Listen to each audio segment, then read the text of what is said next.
ধন্যবাদ। আৰু লগে লগে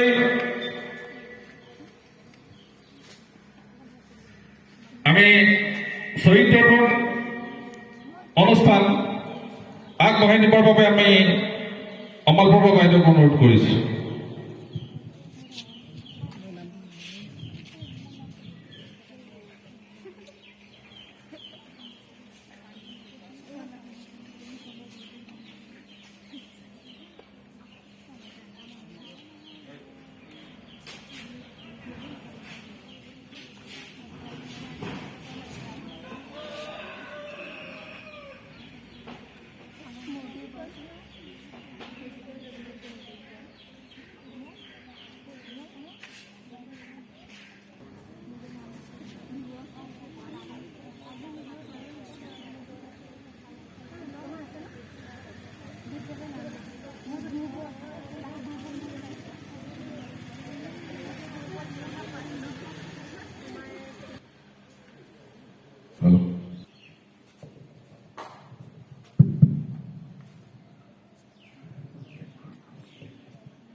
শ্বহীদ তৰ্পণ মাননীয় শ্ৰীযুক্ত অমলপ্ৰভা বাইদেউক দুআষাৰ ক'বৰ বাবে আমি অনুৰোধ কৰিছোঁ। নমস্কাৰ। আহোম সেনা তিনিচুকীয়া জিলা সমিতিৰ তত্বাৱধানত পেঙেৰী আঞ্চলিক সমিতিৰ উদ্যোগত আৰু পেঙেৰী ৰাইজৰ সহযোগত আজি আমি এই পবিত্ৰ দিনটোত উপৰিপুৰুষসকলক সোঁৱৰি এই মৈদাম তৰ্পণ কৰিলোঁ। আৰু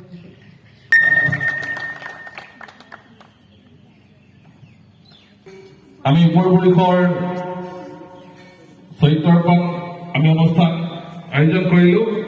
ইয়াৰ লগতে যিহেতু আমি আমাৰ উপৰিপুৰুষসকলক আমি আজি সোঁৱৰিব লগা হৈছে, গতিকে তেখেতলোকৰ সোঁৱৰণিত আমি দুটিমান জয়ধ্বনি দিবলৈ লৈছোঁ। আৰু এই জয়ধ্বনি দিব আমাৰ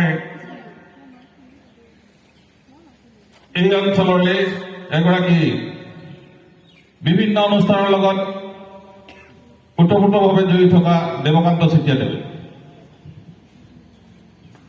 শ্ৰদ্ধেয়ৰ আজি আমাৰ চুকাফা দিৱসত উপস্থিত হোৱা সমূহ ভক্তবৃন্দ আৰু লগতে আমাৰ বিষয়ববীয়াসকল, আজি আমাৰ পবিত্ৰ তেওঁলোকে জানে যে অসমৰ প্ৰথম অসমীয়া জাতিৰ প্ৰথম অসমীয়াজনে হ'ল চুকাফাৰ। অসমৰ প্ৰথম সৌমাপীঠ গুচি অসম ৰাজ্যৰ নামে প্ৰতিষ্ঠা হোৱা প্ৰথম দিনটোৱেই হ'ল আজিৰ দিনটো। আৰু অসমৰ হাতৰাজ মাৰি গঠন কৰা দিনটোৱে আজিৰ দিনটো, আৰু অসমৰ ৰাজধানী প্ৰতিষ্ঠান কৰা দিনটোৱে হ'ল আজি এই দিনটো।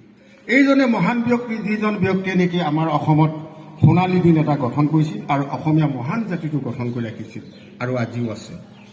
আচ্ছা, যি কি নহওক, আজি এই পবিত্ৰ সোঁৱৰণত আমি চুকাফাক আমি তৰ্পণ কৰিছোঁ।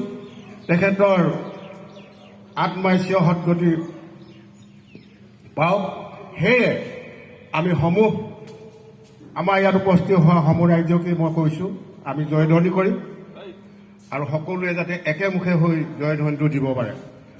জয় চুকাফাৰ স্বৰ্গদেউ, জয় চুকাফাৰ স্বৰ্গদেউ, জয় চুকাফাৰ স্বৰ্গদেউ।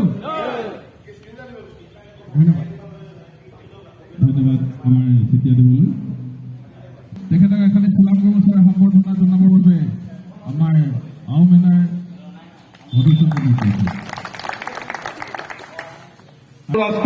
দেৱ তেখেত আমাৰ মাজত উপস্থিত আছে। গতিকে ইয়াৰ পিছতেই আমি বৃক্ষৰোপণ কাৰ্যসূচীলৈ আগবাঢ়িম। গতিকে পেঙেৰী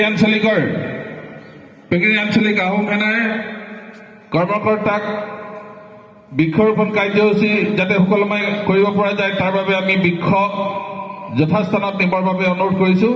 আৰু আমাৰ তিনিচুকীয়া জিলাৰ আহোম সেনাৰ সম্পাদক মন্টু ৰাজখোৱাদেৱক বৃক্ষৰোপণ কাৰ্যসূচী লৈ আগবাঢ়িবৰ বাবে আমি অনুৰোধ কৰিছোঁ। ধন্যবাদ। পদ ইমানতেহে কৈছে গতিকে তাৰ পিছৰ কাৰ্যসূচীত সকলো ছাত্ৰ ছাত্ৰীয়ে অংশগ্ৰহণ কৰিব বুলি আমি আওমেনৰ তৰফৰ পৰা অনুৰোধ কৰিছোঁ ধন্যবাদ